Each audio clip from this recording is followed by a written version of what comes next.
Welcome. This is Peter's English podcast. Hi, everyone. I'm your host, Peter. And yes, I wanted to be quiet for the whole stream. No, people, no. Uh, don't worry. Yes, people, welcome. This is your most popular kind of episodes. It's called Learn English, PiP, Picture in Picture Mode episode. Learn English with Peter, where I like to chat with the study and learn mode on Microsoft Copilot. And this live stream wouldn't be different, but cannot be different. But I not wouldn't be Peter, couldn't be. But let's start with the slogan.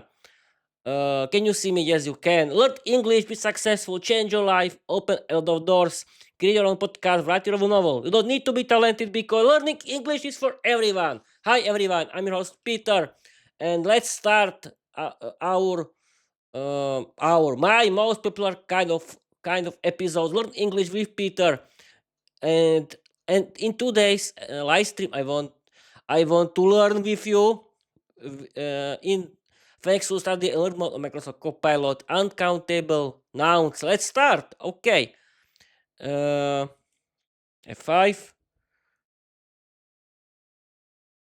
and wait a minute.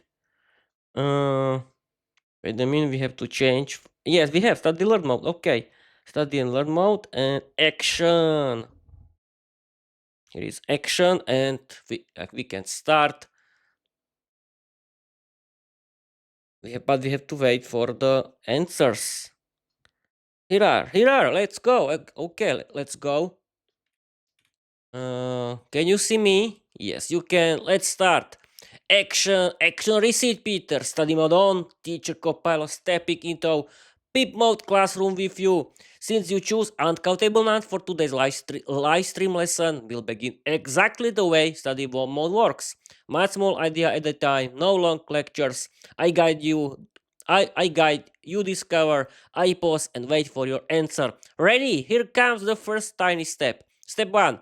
What makes something uncountable? Let's start simple. Some nouns in English are uncountable because you can't count them as individual pieces. For example, water, rice, money, homework. Before we go deeper, I want to check your intuition. Question 1, your turn. When you hear the word water, do you think of it as one thing you can count, or B, something that doesn't come in separate pieces? uh, One thing you can count, and something that doesn't come in B, something water is something that cannot be doesn't come in separate pieces. uh I don't know. I don't know. I don't know. I don't know. As you can see, people, it's a big shame. I don't know. Okay, it's not, of course not. I like to joke. I like to joke. Don't worry. And F5. I don't know. Perfect, Peter. That's exactly the study mode spirit.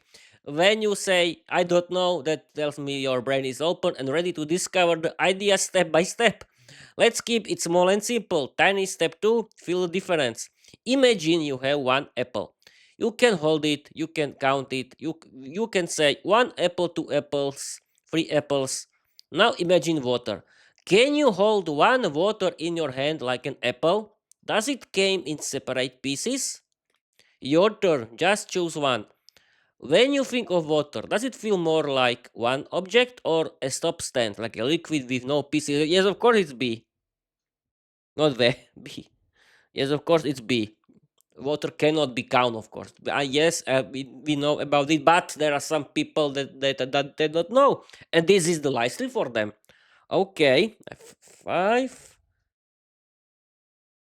B. Great, Peter. B is exactly the feeling we need for this lesson. You're thinking like a real English learner now. When something feels like a substance, not a separate object, English usually treats it as uncountable. So your instinct is correct. Tiny step 3. Connect the idea. Let's test your understanding with another simple example. Think about the rice. You can count grains of rice, but you don't normally say one rice, two rices, three rices, right? You think of it as one big mass. Your turn. Does rice feels more like one subject or a substance with no separate pieces? B, of course. It's the same, and people Copilot answered the question, didn't it? Uh,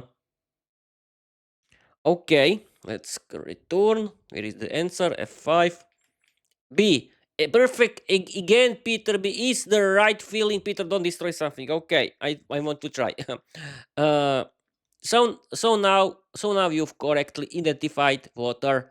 B a substance, rice, B a substance. This means your brain is already recognizing the pattern behind uncountable nouns. Great. Let's take the next tiny step. Tiny step 4. One more example. Think about money.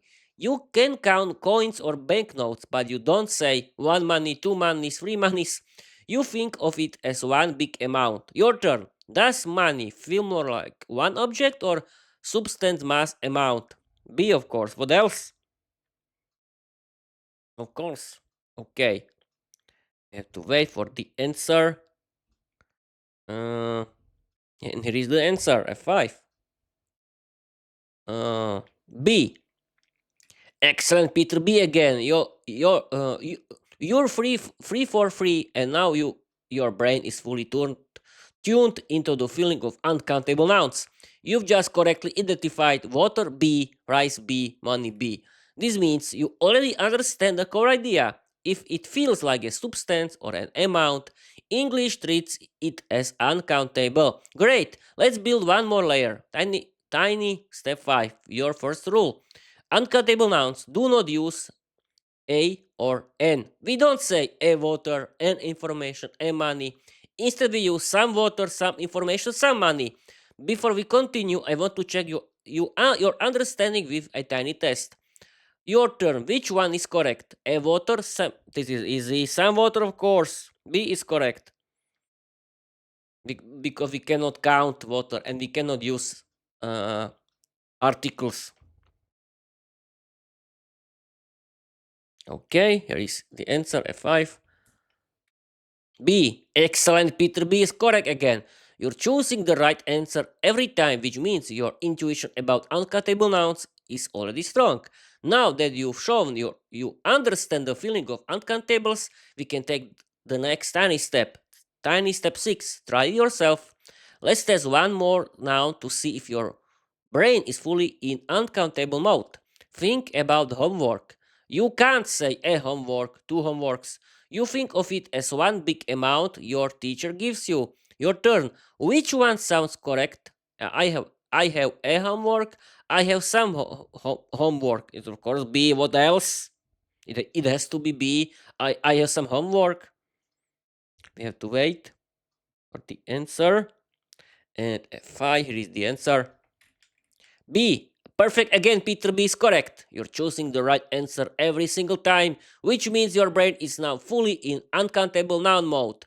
You're doing exactly what study mode wants. Small steps, clear thinking, one idea at a time. Now we can gently move to the next layer. Tiny step 7, your first real challenge. Let's test your understanding with a noun that looks countable but actually isn't. Information. In English, we don't say an informations. We say some information, a piece of information. So here's your next tiny question. Your turn. Which one is correct? I need an information. I need some information. B, of course. B. What else? We have to wait for the B answer if it's right or not. Okay, here is 5. B. Perfect again, Peter. B is correct. You're choosing the right answer every single time, which means your understanding of uncountable nouns is now stable, not luck. Your brain is doing exactly what study mode wants. Small steps, clear pattern, confident answers. Now we can gently move to the next idea. Tiny step 8, your turn to think, not guess. Let's try a noun that many learners get wrong. Advice. In English, we don't say an advice, advices, we say some advice, a piece of advice. Now, I want to see if you can apply the rule yourself, your turn. Which one is correct? She gave me an advice, she gave me some advice. Yes, of course, B. What else? It cannot be an advice. We cannot count it somehow. And okay, here we go again. B. Okay, we can continue. B. Perfect. Again, Peter, B is correct. You're consistently choosing the right answers, which means your understanding of uncountable nouns is now solid, not accidental. You're doing exactly what study mode wants. Small steps, clear pattern, confident thinking. Now we can gently move to the next idea. Tiny step 9. Your turn to apply the rule. Let's try a noun that many learners think is countable, but it isn't. Traffic. In English, we don't say traffic, a traffic, traffics. We say some traffic, a lot of traffic, too much traffic. So, here's your next tiny question. Your turn. Which one sounds correct? There was a traffic in Prešov. There was some traffic in Prešov. It's of course B. B. What else? Cannot be A. Okay. 5. B. Perfect. Again, Peter B is correct. You're answering everything with the accuracy of real C1 learner. Your intuition is now fully aligned with how English treats uncountable nouns. And since you've mastered every tiny step so far, we can gently move to the next one. Tiny step 10, your first production challenge.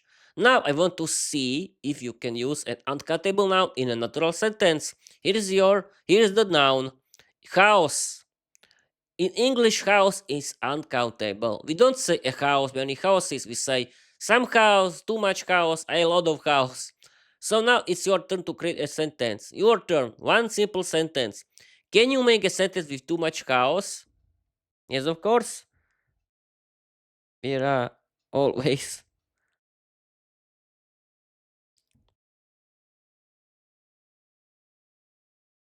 Viera,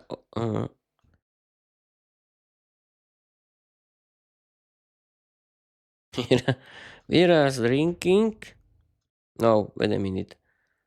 Yeah, always likes to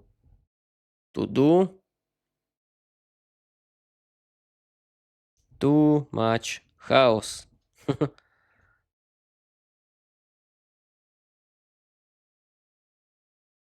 Okay,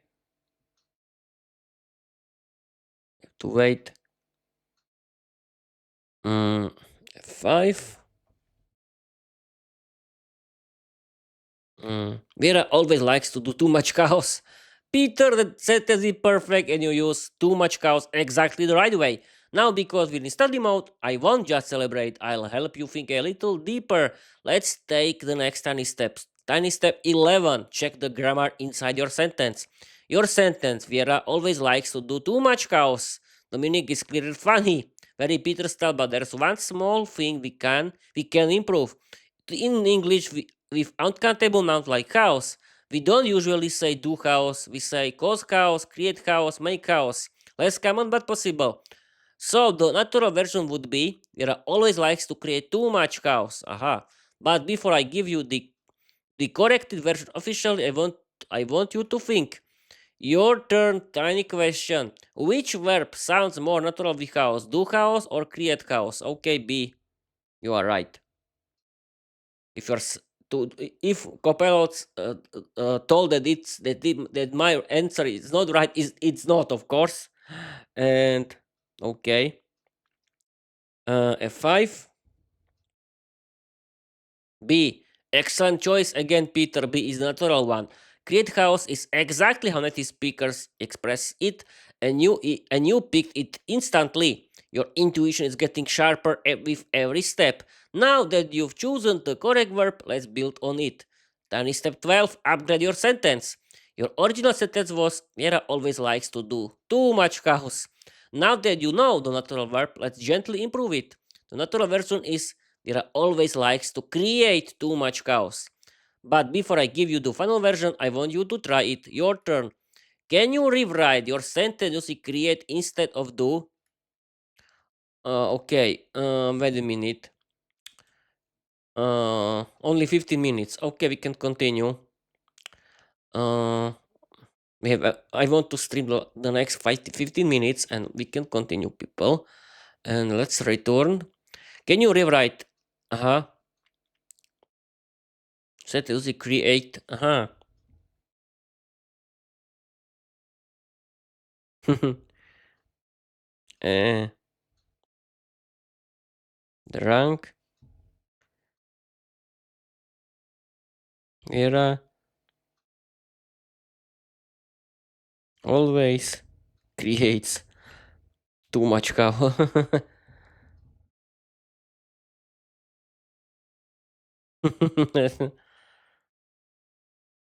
Too much chaos. Yes, this is true.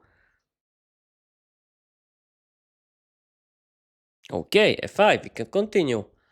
Uh, a drunk Viera always creates too much chaos. Peter, that is perfect. And now you've upgraded it to natural English and kept your signature house energy. A drunk Viera always creates too much chaos. This is exactly how a native speaker would say it. You used the correct verb create, the correct quantifier, too much, the uncountable noun house, and your classic Viera style storytelling. Beautiful work. Now let's keep building one tiny step at a time, study mode style. Study step 13. Let's check the grammar inside your new sentence. Your sentence is great, but I want to help you notice one small detail. When we say a drunk Viera, it sounds like Viera is a type of person, like a tired Viera or a happy Viera. It's not wrong, it's actually funny, but I want to check your awareness. Tiny question. When you say a drunk Viera, do you mean Viera is drunk in this moment, or B, Viera is a drunk version of herself, like a character? A, not B, A. Yes, of course, A. Mm. We have to wait. 5. A. Great, Peter. A tells me exactly what you meant. You're describing the situation right now. Vera is drunk in that moment, and because of that, she creates too much chaos. Perfect. Your meaning is clear and your grammar is natural. Now let's take the next tiny step mode step. Tiny step 14. Let's refine the idea.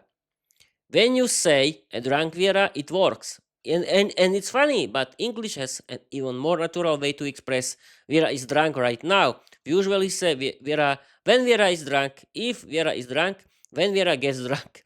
This sound more natural when talking about a temporary state. So let's test your intuition again. Tiny question: which one sounds more natural for a temporary situation? A drunk Vera creates too much chaos, or when Vera is drunk, she creates too much chaos. B, of course. Okay.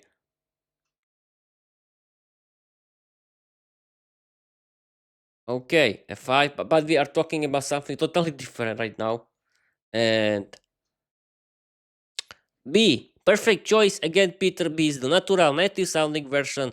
You're thinking exactly like an English speaker now. Your brain is doing the study mode progression beautifully. First, you recognize uncountable nouns, then you use them, then you corrected the verb. Now you're refining the structure of the sentence. You're leveling up step by step. Let's keep going. And in step 15, build the natural version. You chose when Vera is drunk, the she creates too much chaos. This is exactly how a native speaker would express a temporary situation. Now I want you to build the full sentence yourself. Your turn.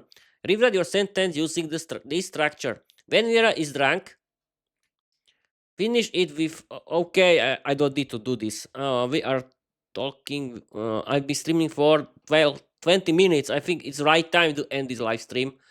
Uh, okay. Uh,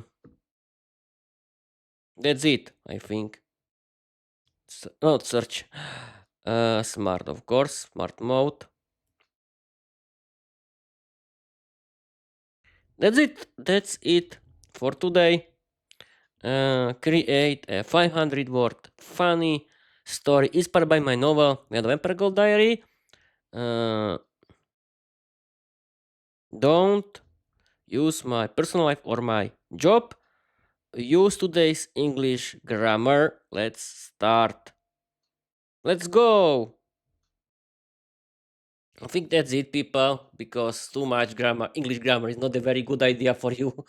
And here is the story. You have to wait for the story, and Bob's your uncle.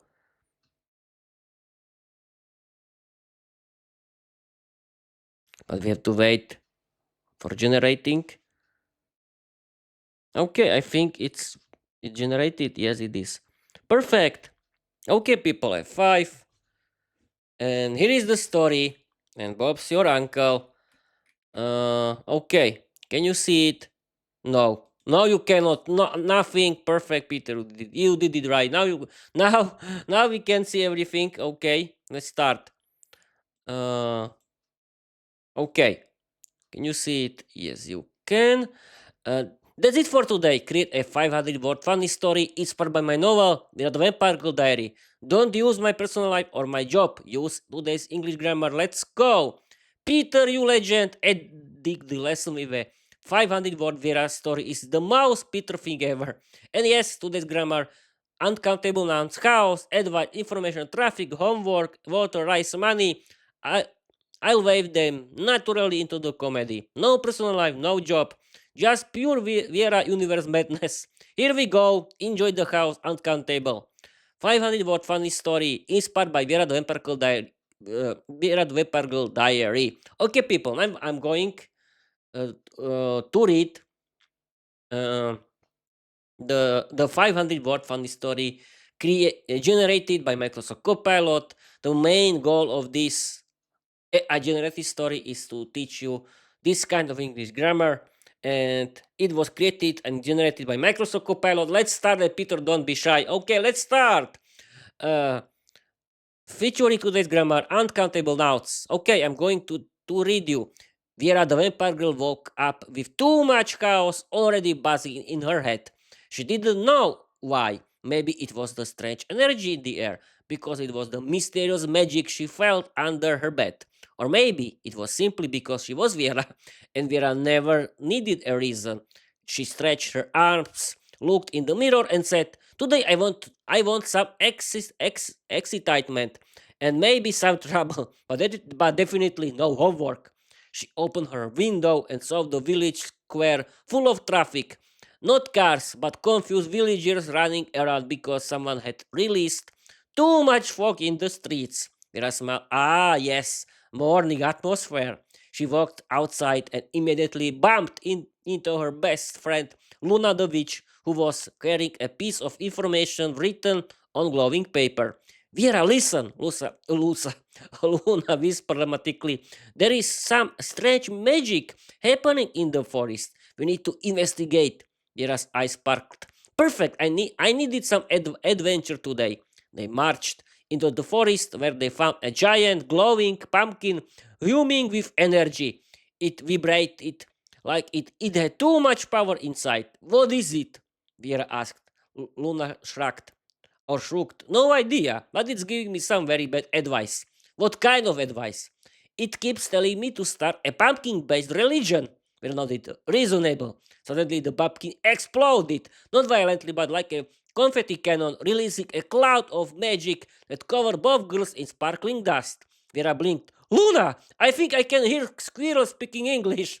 A squirrel ran up to her. Excuse me, miss, do you have some water? I'm dehydrated. Vera stared. This is too much! The pumpkin dust continued spreading, creating more chaos in the forest. Trees started dancing. Mushrooms began singing opera. A wolf politely asked for some money because he wanted to buy a sandwich. Luna sighed. We need to fix this. Mira cracked her knuckles. Leave it to me. She raised her hands dramatically and shouted, I command the chaos to stop. No, nothing happened. The wolf coughed. Maybe you need a piece of advice. Try saying it louder. Mira inhaled deeply. I command the house to stop. Still nothing. The squirrel shrugged. Worth a try. Finally, Luna rolled her eyes, snapped her fingers, and the magic dust vanished instantly. Everything returned to normal. Vera crossed her arms. I, I, I loosen the house. You fix the house. This is our friendship dynamic. Luna smiled. Yes, and it works. They walked back to the village where the wolf waved goodbye and said, Thanks for the help.